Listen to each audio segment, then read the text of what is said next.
प्यारे भक्तगणों, आज आप सभी श्रवण करेंगे शनिवार शनि भगवान की व्रत कथा।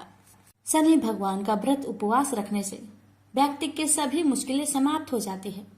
शनि ग्रहों में सभी क्रूर ग्रह है। अगर किसी की राशि पर शनि की ढैया या शनि का प्रकोप हो तो उस व्यक्ति को मुश्किलों का सामना करना पड़ता है। शनिवार के दिन इस व्रत को रखने से और शनि महाराज की कथा का श्रवण करने से सभी तरह की मुश्किल से मुक्ति मिलती है। तो आइए श्रवण करते हैं शनि भगवान की कथा। कथा श्रवण करने से पहले कमेंट बॉक्स में शनि महाराज की जय अवश्य लिखें। कथा।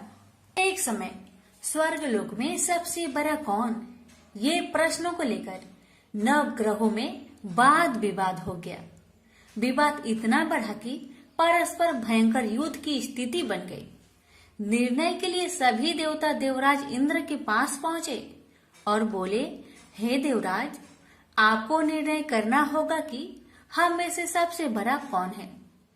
देवताओं का प्रश्न सुनकर देवराज इंद्र उलझन में पड़ गए। इंद्र बोले, मैं इस प्रश्न का उत्तर देने में असमर्थ हूँ। हम सभी पृथ्वी लोक में उज्जैनी नगरी में राजा विक्रमादित्य के पास चलते हैं। देवराज इंद्र सहित सभी ग्रह यानी कि सभी देवता उज्जैनी नगरी पहुँचे। महल में पहुंचकर जब देवताओं ने उनसे अपना प्रश्न पूछा तो राजा विक्रमादित्य भी कुछ देर के लिए परेशान हो उठे, क्योंकि सभी देवता अपनी अपनी शक्तियों के कारण महान थे। किसी को भी छोटा बताना या बड़ा कह देना उनके क्रोध के प्रकोप से भयंकर हानि पहुंच सकती थी। अचानक राजा विक्रमादित्य को एक उपाय सूझा और उन्होंने विभिन्न धातुओं जैसे स्वर्ण, रजत, कांसा, ताम्र, शीशा, रांगा, जस्ता, अब्रक व लोहे के 9 आसन बनवाए। धातुओं के गुण के अनुसार सभी आसनों को एक दूसरे के पीछे रखकर उन्होंने देवताओं को अपने अपने सिंहासन पर बैठने को कहा। देवताओं के बैठने के बाद राजा विक्रमादित्य ने कहा, आपका निर्णय तो स्वयं हो गया। जो सबसे पहले सिंहासन पर विराजमान है वही सबसे बड़ा है। राजा विक्रमादित्य के निर्णय को सुनकर शनि देवता ने सबसे पीछे आसन पर बैठने के कारण अपने को छोटा जानकर क्रोधित होकर कहने लगे, राजा विक्रमादित्य, तुमने मुझे सबसे पीछे बैठाकर मेरा अपमान किया है।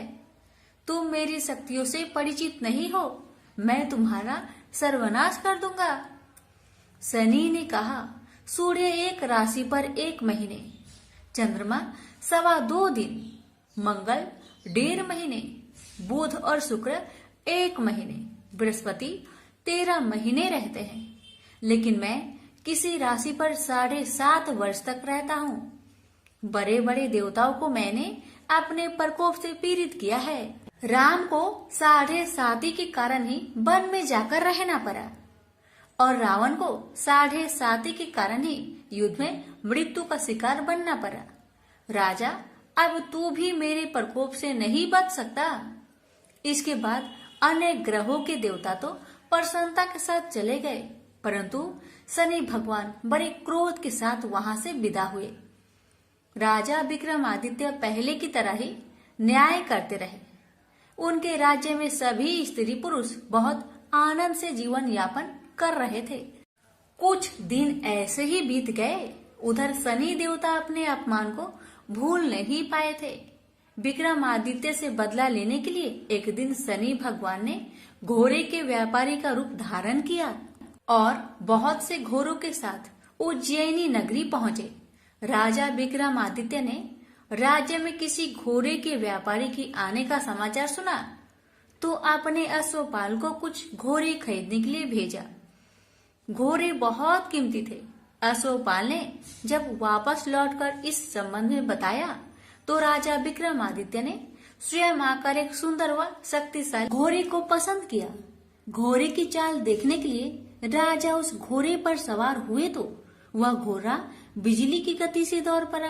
तेजी से दौड़ता घोड़ा राजा को दूर एक जंगल में ले गया और फिर राजा को वहां गिराकर जंगल में कहीं गायब हो गया। राजा अपने नगर को लौटने के लिए जंगल में भटकने लगा, लेकिन उन्हें लौटने का कोई रास्ता नहीं मिला। राजा को भूख प्यास लगाई। बहुत घूमने पर उसे एक चरवाहा मिला। राजा ने उससे पानी मांगा। पानी पीकर राजा ने उस चरवाहे को अपनी अंगूठी दे दी। फिर उससे रास्ता पूछकर वह जंगल से निकलकर पास के नगर में पहुंचा। राजा ने एक सेठ की दुकान पर बैठकर कुछ देर आराम किया। उस सेठ ने राजा से बातचीत की तो राजा ने उसे बताया कि मैं उज्जैनी नगरी से आया हूँ।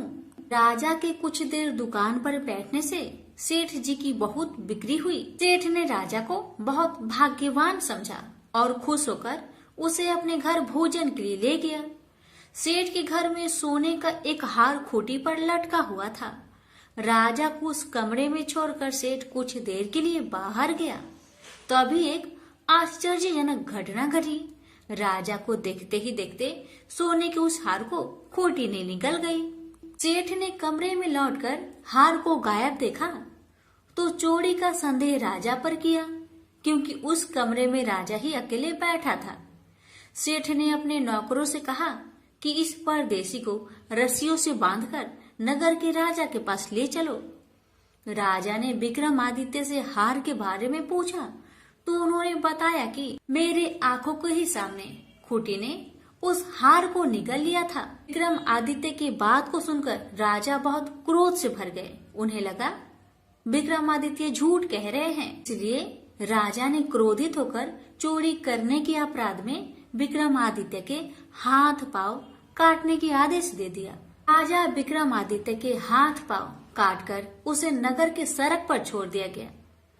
कुछ दिन बाद एक तेली उसे उठाकर अपने घर ले गया और उसे अपने कोल्हू पर बैठा दिया।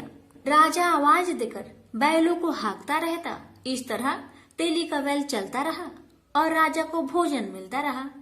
शनि देव के प्रकोप के साधे साथी पूरी होने पर वर्षा ऋतु प्रारंभ हुई। राजा विक्रमादित्य एक रात मेघ मल्हार गा रहे थे कि तभी नगर के राजा की लड़की राजकुमारी मोहिनी रथ पर सवार उस तेली के घर के पास से गुजर रही थी। उसने मेघ मल्हार सुना तो उसे बहुत अच्छा लगा और दासी को भेजकर गाने वाले को बुला लाने को कहा। दासी ने लौटकर राजकुमारी को अपंग राजा के बारे में सब कुछ बता दिया। राजकुमारी उसके मेघ मल्हार से बहुत मोहित हुई थी, अतः उसने सब कुछ जानकर भी अपंग राजा से विवाह करने का निश्चय कर लिया। राजकुमारी ने अपने माता पिता से जब यह बात कही तो वे हैरान रह गए।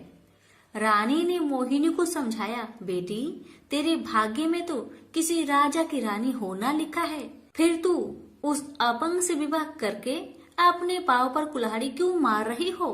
राजकुमारी ने अपनी जिद्दी नहीं छोड़ी। अपनी जिद्दी पूरी करने के लिए उसने भोजन करना तक छोड़ दिया और प्राण त्याग देने का निश्चय कर लिया। आखिर राजा रानी को विवश होकर अपंग विक्रमादित्य से राजकुमारी का विवाह करना पड़ा।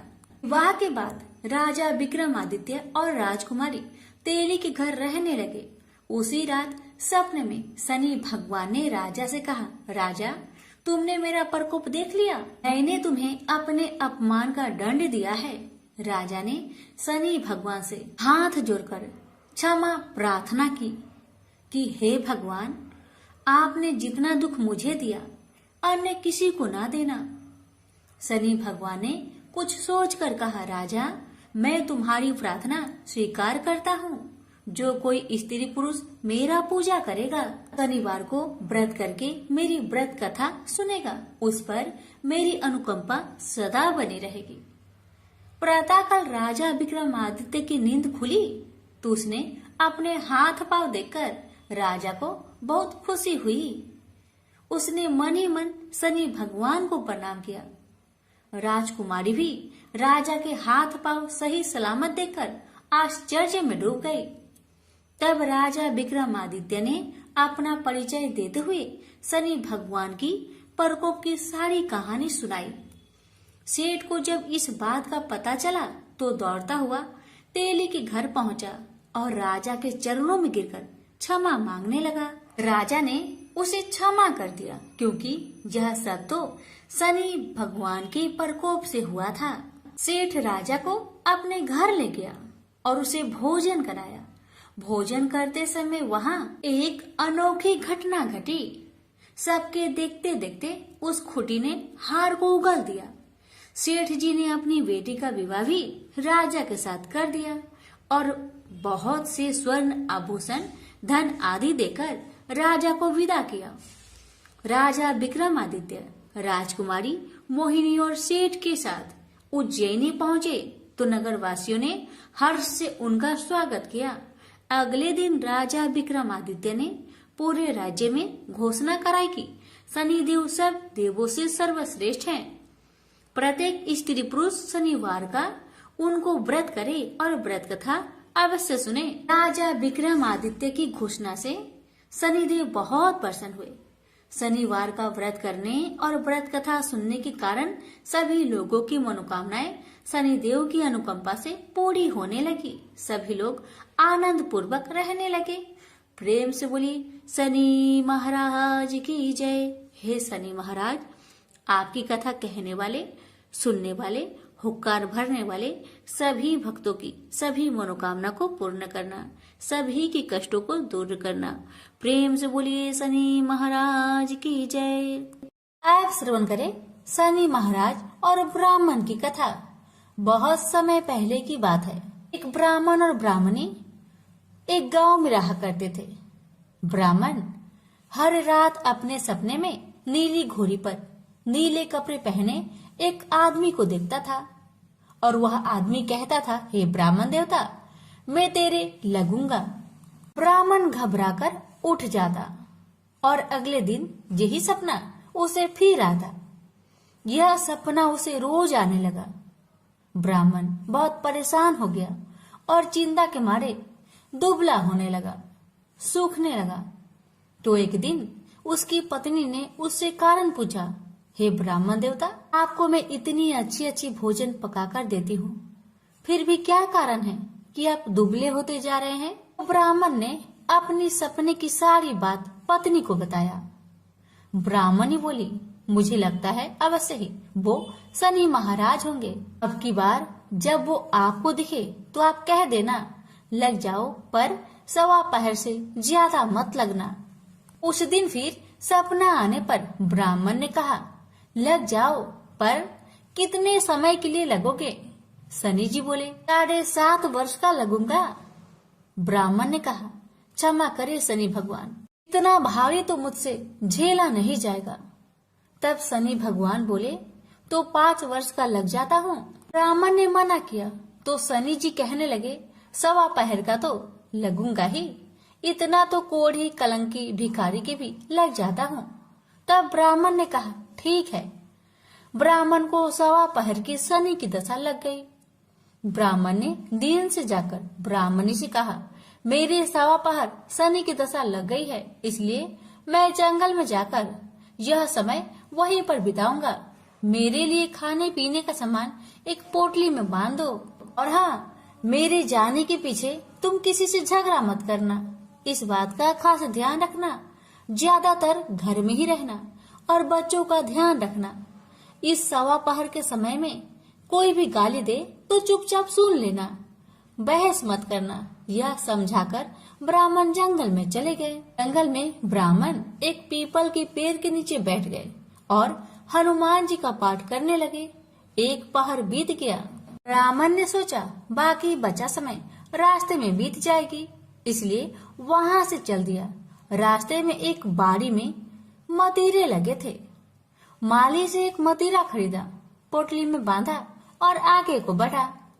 आगे एक आदमी मिला जो असल में कोई और नहीं, भगवान शनि महाराज थे। ब्राह्मण से पूछा कि पोटली में क्या है? तब उसने कहा, मतीरा है। तब शनि भगवान बोले, दिखाओ। ब्राह्मण ने पोटली खोली, उसमें वह मतीरा राजकुमार का कटा हुआ खून से लथपथ सिर दिखाई दिया। तो शनि भगवान ब्राह्मण को राजा के पास ले गए और कहा कि इस ब्राह्मण ने राजकुमार की हत्या कर दी है, इसके पास पोटली में राजकुमार का सिर है। राजा ने कहा, मैं यह नहीं देख सकता। इस ब्राह्मण को सूली पर चढ़ा दो। राजा के यहाँ हाहाकार मच गया। ब्राह्मण को सूली चढ़ाने से पहले पूछा गया कि तुम्हारी कोई आखिरी इच्छा हो तो बताओ। ब्राह्मण ने सोचा किसी तरह अपहर पूरा बस हो जाए। ब्राह्मण ने सोच समझकर कहा। उसने कहा कि वह रोज बालाजी का कथा सुनता है। मरने से पहले अंतिम बार बालाजी का कथा सुनना चाहता है। ब्राह्मण को कथा सुनाने का प्रबंध किया गया। कथा कहते कहते सवा पहर पूरा हो गया। शनि की दशा टलते ही राजकुमार शिकाल खेल कर लौटा हुआ दिखाई दिया। राजकुमार को आता देखकर राजा बहुत खुश हुआ, लेकिन उसे निर्दोष ब्राह्मण की हत्या का दोष लगने का डर सताने लगा। उसने तुरंत घोड़सवार सैनिकों को ब्राह्मण को आदर सहित ले आने के लिए भेजा। ब्राह्मण राज दरबार में आया तो राजा ने क्षमा मांगी और पोटली दिखाने के लिए कहा तो पोटली खोली तो उसमें मदिरा था। राजा ने इन सब के बारे में पूछा तो ब्राह्मण ने बताया, मुझे सवा पहर की शनिचर की दशा लग गई थी, इस कारण यह सब तमाशा हुआ। राजा ने पूछा, यह दशा कैसे टलती है? ब्राह्मण बोला, राजा या सेठ के लगे तो काला हाथी या काला घोड़ा दान करे, गरीब के लगे तो पीपल की पूजा करे और बोले, साचा शनिचर कहिए जाके पाओ सदा ही पढ़िए। अरे भगवान की कहानी सुने, तिल का तेल और काला उड़द दान करे, काले कुत्ते को तेल से चुपर कर रोटी खिलाए तो शनिचर की दशा उतर जाती है। राजा ने उसे मतीरा वापस दे दिया। घर आकर ब्राह्मण ने मतीरा काटा तो उसमें बीज की जगह हीरे मोती निकले। ब्राह्मणी ने पूछा, यह कहाँ से लाए हैं? आप तो कह रहे थे कि शनिचर की दशा लगी है। ब्राह्मण ने कहा, जब दशा लगी थी तो यह मतीरा राजकुमार का सिर बन गया था। जब शनि की दशा उतरी तो शनि भगवान निहाल कर गए। हे शनि देवता, जैसे ब्राह्मण के शनि की दशा लगी वैसे किसी का ना लगना। बोलिए प्रेम से शनि महाराज की जय। पार्वती जब भी अपने पति शिव के साथ दूसरे देवताओं के निवास स्थान पर जाती और वहां उनके सजे धजे सुंदर भवनों को देखती तो उन्हें बड़ी ही हीनता का बोध होता। वे यह महसूस करती कि हमसे छोटे छोटे देवताओं के पास भी बड़े बड़े भव्य भवन हैं, लेकिन हमारे पास तो कुछ भी नहीं। कहने को मैं आदि देव शिव की पत्नी हूँ, लेकिन रहने के लिए मिली है कैलाश पर्वत की कंदराएं और पहनने के लिए वल्कल। किसी उचित आवास के अभाव में अन्य सुख सुविधाओं का उपभोग नहीं कर सकती। एक दिन पार्वती ने अपने मन की व्यथा अपने पति शिव से कही। शिव जी सुनकर मुस्कुराए, फिर बोले, इसमें हीनता की तो कोई बात ही नहीं देवी। प्रत्येक व्यक्ति की अपनी अपनी जीवन शैली होती है। हमारी जीवन शैली यही है, हम अपनी इस शैली को हीन क्यों समझे? अन्य देवगण प्रकृति से बहुत दूर है, जबकि हम प्रकृति की गोद में निवास करते हैं। यह तो हमारे लिए गौरव की बात है, हीनता की नहीं। शिव के तर्कों से पार्वती संतुष्ट नहीं हुई और बोली, मुझे आपकी ये बातें समझ में नहीं आती देव। मुझे तो अपना एक आवास चाहिए, बहुत ही भव्य और सुख सुविधा से पूर्ण। शिव ने अपनी सहज मुस्कान से साथ उत्तर दिया, इसमें क्या मुश्किल है देवी, मैं अभी विश्वकर्मा को बुलवा देता हूँ, उनसे जैसा चाहो वैसा आवास बनवा लो। विश्वकर्मा को बुलाया गया। पार्वती ने आदेश दिया, हमारे लिए ऐसा भव्य बनाओ जैसे विश्व में कहीं ना हो। विश्वकर्मा ने आदेश स्वीकार किया। निर्माण कार्य प्रारंभ हो गया। कुछ ही समय में पार्वती की इच्छा अनुसार भव्य भवन तैयार हो गया। अपने भवन को देखकर पार्वती अति प्रसन्न हुई। गृह प्रवेश की तैयारी होने लगी। पार्वती चाहती थी गृह प्रवेश के समय सभी प्रमुख देवता हमारे यहाँ उपस्थित रहे। शिव ने अपनी सहमति दे दी। सभी प्रमुख देवी देवताओं को आमंत्रण भेजा गया। यह प्रवेश के समय वे सब कैलाश पर्वत पर आ गए उन्होंने पार्वती के भव्य भवन की भूरी भूरी प्रशंसा की, लेकिन विश्वनेत्री ब्रह्मा खामोश रहे। जब सब देवी देवता जाने लगे तो पार्वती ने ब्रह्मा जी से पूछा, देव, क्या आपको यह आवाज पसंद नहीं आया? ब्रह्मा जी ने आश्चर्य व्यक्त करते हुए पार्वती से ही प्रश्न किया, देवी, मैंने कब ऐसा कहा?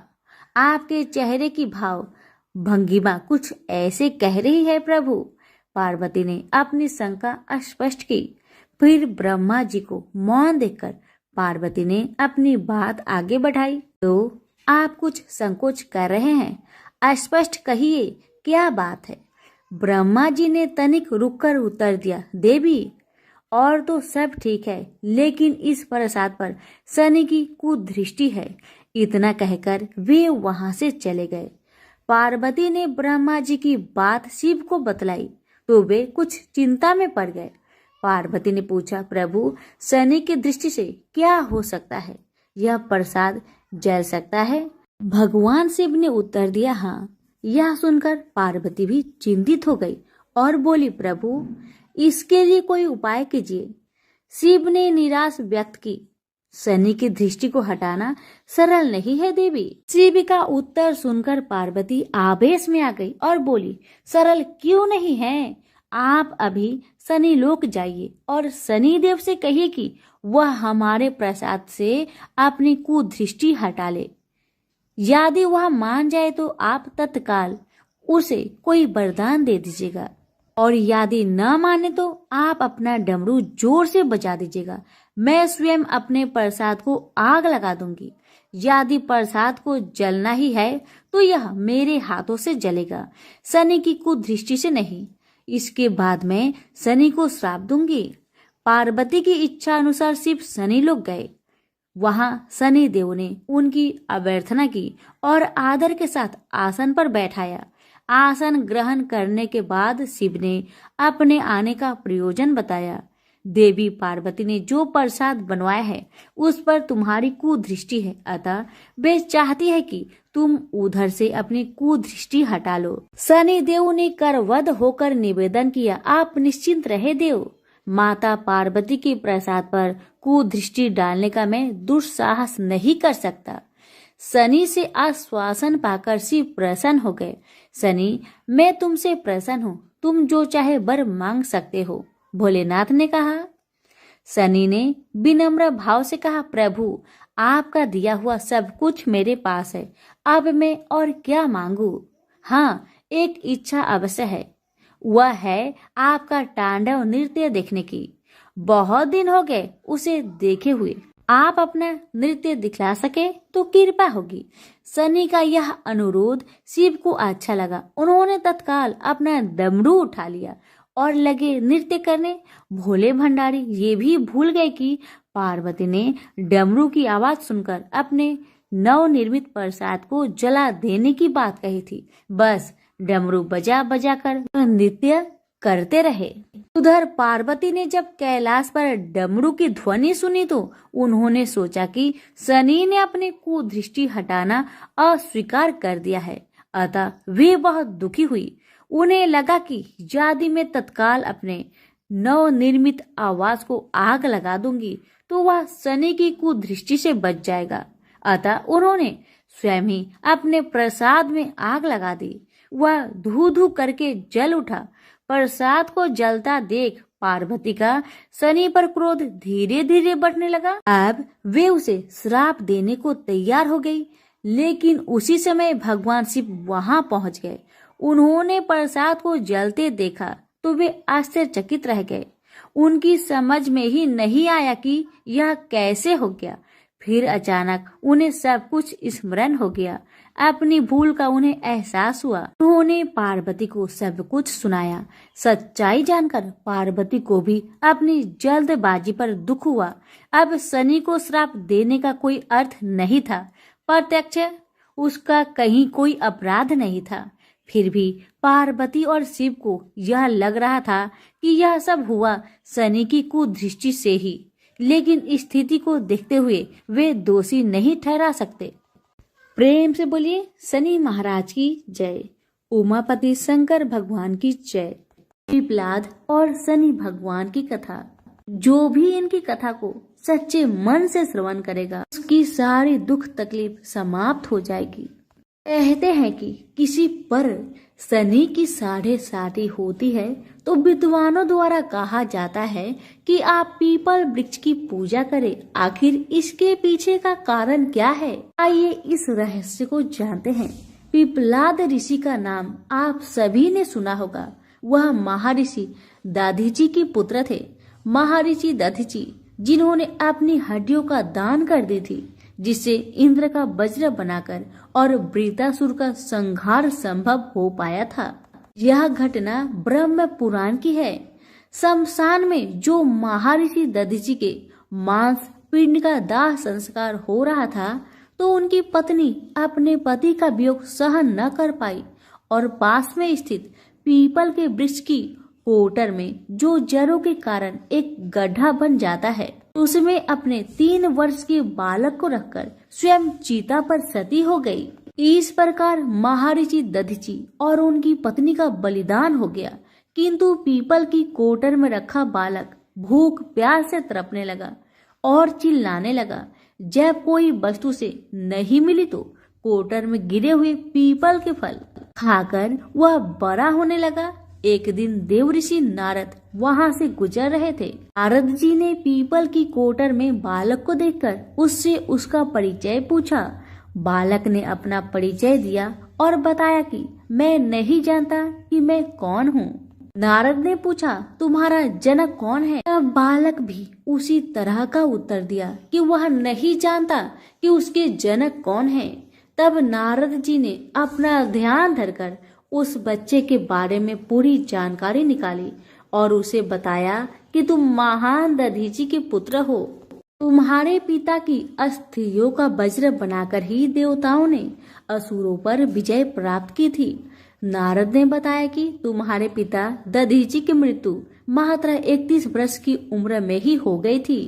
बालक ने अपने पिता की अकाल मृत्यु के बारे में जानना चाहा। तब नारद जी ने बताया कि उन पर आई इस विपत्ति का कारण शनिदेव की महादशा थी। नारद जी ने उस बालक को पिपलाद नाम दिया क्योंकि वह पीपल के पत्ते और उसका गुदा खाकर बड़े हुए थे। उसके बाद नारद जी ने उसे दीक्षित किया। नारद जी के जाने के बाद उस बालक ने, जिसका नाम पिपलाद था, ब्रह्मा जी की घोर तपस्या की। ब्रह्मा जी ने जब बालक से वर मांगने के लिए कहा तो पिपलाद ने अपने दृष्टि मात्र से किसी को भी जलाने की शक्ति मांगी। ब्रह्मा जी ने उसे वरदान दे दिया। ब्रह्मा जी के वरदान के बाद पिपलाद ने सबसे पहले शनि देव का आह्वान किया और उन्हें अपने सामने प्रस्तुत किया। सामने पाकर उन्होंने शनि देव को भस्म करना शुरू कर दिया। शनि देव शरीर से जलने लगे। ब्रह्मांड में कोलाहल मच गया। सूर्य पुत्र शनि की रक्षा के लिए सारे देवता विफल प्रतीत हो रहे थे। सूर्य ने अपनी आंखों के सामने अपने पुत्र को जलता हुआ देखा। ब्रह्मा जी उसे बचाने के लिए विनय निवेदन किया। ब्रह्मा जी ने स्वयं पिपलाद के सम्मुख प्रकट होकर शनिदेव को छोड़ने के लिए कहा, किंतु वह तैयार न हुए। ब्रह्मा जी ने एक के बदले 2 वरदान मांगने की बात कही। तब पिपलाद ने खुश होकर 2 वरदान मांगे। पहला, जन्म से 5 वर्ष तक किसी भी बालक की कुंडली में शनि उसको कारक नहीं होगा। जैसे मैं अनाथ हुआ, शनि के कारण कोई और अनाथ नहीं होगा। दूसरा, उन्होंने कहा मुझे अनाथ को पीपल में शरण दी थी। जो व्यक्ति सूर्य उदय से पूर्व पीपल वृक्ष पर जल चढ़ाएगा उस पर शनि की बुरी महादशा का असर नहीं होगा। ब्रह्मा जी ने तथास्तु कहकर वरदान दिया। तब पिपलाद ने चलते हुए शनि को अपने ब्रह्म दंड से उसके पैरों पर आघात करते हुए मुक्त किया, जिससे शनि देव की पैर क्षतिग्रस्त हो गए और वह पहले जैसे तेजी लायक नहीं रहे। आता तभी से शनि को शनिचराय, जिसे हम आम भाषा में शनिचर कहते हैं, कहा जाता है कि रतिया शनिचरा जो धीरे धीरे चलता है वह शनिचराय आग से जलने के कारण शनि की काया काली पड़ गई। आप अक्सर किसी भी पीपल के पेड़ के नीचे शनि की काली मूर्ति जरूर देखते होंगे। उसके पीछे यही पौराणिक कारण है। जब शनि की महादशा या साढ़े साती चलती है जो आपके लिए अच्छी नहीं है, तो ज्ञानी जनों के पास बहुत सारे उपाय होते हैं, परंतु आम जनों को करने का एक साधारण सा उपाय मैं आपको बताती हूँ, जिसका लाभ 100% मिलता है। आपको सुबह उठना है, सूर्य उदय से पूर्व नहा धोकर पीपल के वृक्ष को जल देना है, उसके साथ चक्कर लगाने हैं और 7 चक्कर लगाने के बाद इस मंत्र को हिंदी में बोलना है। आपको कहना है कि जिस तरह से आपने पिपलाद ऋषि की रक्षा की थी, ठीक उसी तरह मेरी भी रक्षा करे, और आप पाएंगे कि कुछ ही दिनों में आपकी जिंदगी में शनि के बुरे प्रभाव कम होते जा रहे हैं। प्रेम से बोलिए शनि भगवान की जय। हिंदू धर्म में माँ काली का प्रमुख स्थान है। काली का अर्थ है समय और काल। ऐसा माना जाता है कि उनकी उत्पत्ति समय और काल पापियों के नाश के लिए हुई थी। समय और काल से कोई भी नहीं बच सकता, यह सभी को निगल जाता है। माता पार्वती ने यह भयानक रूप पापियों के विनाश के लिए धारण किया था। माँ काली पापियों के लिए विनाश है और अपने भक्तों के लिए प्रेम से भरी हुई है। जो भी प्राणी सच्चे मन से माँ की भक्ति करता है, माँ उसे मनोवांछित फल देती है। माँ काली की कथा। एक समय दारुक नाम के पापी असुर ने ब्रह्मा जी को परेशान करने लगा। वह उन पर अत्याचार करने लगा। धार्मिक अनुष्ठान यज्ञ बंद करवा दिए गए और स्वर्गलोक को चला गया। सभी देवता विचलित होकर ब्रह्मा जी और विष्णु जी के पास सहायता मांगने के लिए चले। ब्रह्मा जी ने बताया कि दारुक का नाश सिर्फ स्त्री के हाथों से हो सकता है। सभी बड़े देवता भी उससे युद्ध में हार चुके थे। अंत में यह निश्चय किया गया कि दारुक का वध भगवान शिव की पत्नी माता पार्वती करेगी। भगवान शिव ने अपना तीसरा नेत्र खोलकर भयानक और प्रचंड महाकाली को जन्म दिया। उनका शरीर काले रंग का था और माँ काली के माथे पर तीसरा नेत्र और चंद्र रेखा भी, उनके हाथों में त्रिशूल और कई प्रकार के अस्त्र शस्त्र थे। महाकाली के प्रचंड रूप को देखकर सभी देवता थर थर कांपने लगे और वहां से भागने लगे। युद्ध में दारुक महाकाली से पराजित हुआ और इस तरह उस दुष्ट का अंत हुआ। महाकाली के भयानक रूप से चारों तरफ अग्नि की भयानक लपटें उत्पन्न हो गई। महाकाली के क्रोध को सिर्फ भगवान शंकर ही रोक सकते थे, इसलिए उन्होंने एक बालक का अवतार लिया। भगवान शिव शमशान पहुंचे और वहां बालक के रूप में लेटकर रोने लगे। छोटा बालक को देखकर महाकाली का क्रोध शांत हो गया। उनके हृदय में ममता भावना जागृत हो गई। उन्होंने शिव रूपी उस छोटे बालक को उठा लिया और अपने स्तनों से दूध पिलाने लगी। इस प्रकार से शिव जी ने उनके क्रोध को पी लिया। इस प्रकार महाकाली का भयानक और प्रचंड क्रोध शांत हुआ। उसके बाद महाकाली मूर्छित हो गई। उन्हें होश में लाने के लिए भगवान शिव ने तांडव नृत्य किया। होश में आने पर वह पुनः माता पार्वती के रूप में आ चुकी थी। माता पार्वती भगवान शिव का नृत्य देखकर नृत्य करने लगी, जिसके कारण उन्हें योगिनी का नाम से भी पुकारा जाता है। इसके अलावा महाकाली ने महिषासुर, चंडमुंड, रक्तबीज, शुभ निशुभ जैसे राक्षसों का व्रत किया था। इसलिए 10 महाविद्याओं में से महाकाली प्रथम महाविद्या है।